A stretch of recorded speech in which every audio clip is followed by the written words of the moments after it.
Firenze, la sede di Fratelli d'Italia in piazza Oberdan imbrattata nella notte. Scritte, simboli e indagini della Digos. Firenze, nella notte tra il 9 e il 10 ottobre 2025, la sede fiorentina di Fratelli d'Italia in piazza Oberdan è stata nuovamente bersaglio di un atto vandalico che ha lasciato sulla saracinesca, sui muri e sul marciapiede antistante una serie di scritte e simboli di chiara matrice politica. A scoprire i graffiti sono stati esponenti e militanti del partito che all'apertura mattutina hanno fotografato e denunciato il fatto alle autorità locali. Tra le scritte segnalate compaiono frasi offensive rivolte al movimento, messaggi intimidatori come appesi e tornate a casa, il numero 312, spesso interpretato come richiamo antagonista, e la accerchiata, simbolo associato ad ambienti anarchici. Il colpo d'occhio non racconta di un'azione distruttiva su vasta scala, quanto di un'intenzione di comunicazione forte. La vernice è stata usata per marchiare il simbolo e l'identità politica del locale, in una modalità che punta più alla visibilità e alla provocazione che al danneggiamento materiale. Testimonianze e ricostruzioni giornalistiche spiegano come la saracinesca sia stata il bersaglio principale, con ulteriori scritte sul marciapiede e tracce di vernice sulle pietre laterali. Immediata la reazione dei vertici di Fratelli d'Italia a livello locale. Il senatore Michele Barcaiuolo, commissario del partito per Firenze, ha definito l'episodio un atto vile e codardo, sottolineando come la scelta di imbrattare muri e saracinesche sia la cifra di chi è a corto di contenuti. Parole dure sono arrivate anche da altri esponenti locali, che hanno denunciato il ripetersi di intimidazioni ai danni della stessa sede, ricordando anche precedenti episodi come falsi allarmi bomba e altre scritte subite nei mesi precedenti. Sul piano investigativo, la notizia riferisce della presenza della Digos sul luogo. Gli investigatori della divisione anticrimine si sono recati sul posto per i rilievi e per avviare accertamenti, con l'obiettivo di acquisire immagini e possibili elementi utili all'identificazione degli autori. Al momento, dalle comunicazioni pubbliche disponibili, emerge che la Procura o la Questura non hanno ancora emesso un comunicato con dettagli sulle indagini o sull'eventuale iscrizione di persone nel registro degli indagati e non risultano notizie pubbliche su arresti o denunce concluse relative a questo episodio.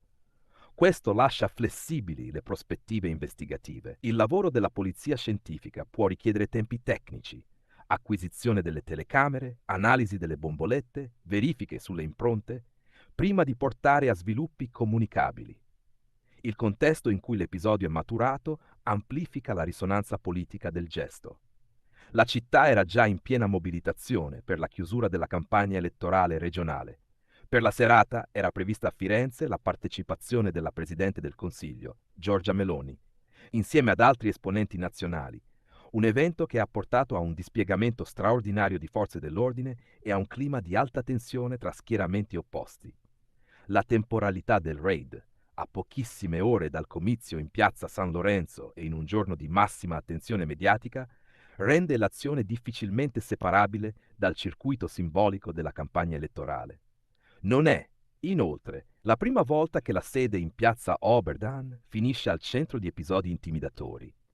Nei giorni e nelle settimane precedenti erano già stati denunciati altri atti, fra cui appunto falsi allarmi bomba e imbrattamenti, a dimostrazione di un'escalation di piccoli e medi episodi che il partito interpreta come tentativi di ostacolarne l'attività politica. I rappresentanti locali hanno rilanciato la chiamata alla mobilitazione degli elettori, presentando la vicenda come ulteriore esempio di degrado del confronto civile e appellandosi al voto come reazione pubblica al clima di violenza simbolica. La reazione istituzionale sul piano amministrativo è stata pragmatica e rapida. Il Comune ha disposto l'intervento dei servizi per la pulizia, tra questi, in passato richiamati come gli Angeli del Bello, per ripristinare il decoro urbano e rimuovere le scritte più visibili. Il gesto di ripulitura ha una valenza anche simbolica. Restaurare la facciata significa ricondurre l'episodio alla dimensione del disordine pubblico, sottraendolo alla risonanza propagandistica che i vandali evidentemente cercavano. Restano però aperti nodi importanti.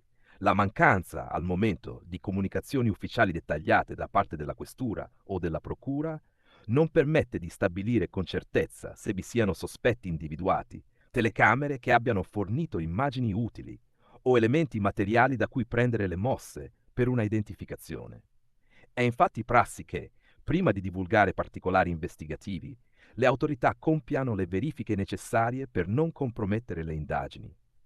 Fino a quando non verranno pubblicati atti formali o emessi comunicati, la ricostruzione pubblica resta mediata dalle denunce dei partiti e dagli articoli di cronaca. L'episodio solleva infine una domanda più ampia sulla natura della protesta politica in una città dove simboli e spazi pubblici restano terreno di scontro. Scrivere sui muri è un atto che colpisce più che demolire, è comunicazione e intimidazione insieme. Chi subisce può trasformare la vicenda in appello al sostegno, chi attacca cerca visibilità. Nel frattempo, la politica e i cittadini si trovano a gestire l'equilibrio tra libertà di espressione, decoro urbano e rispetto delle regole, e le forze dell'ordine, dal canto loro, lavorano a isolare chi ha fatto del muro un megafono della propria opposizione.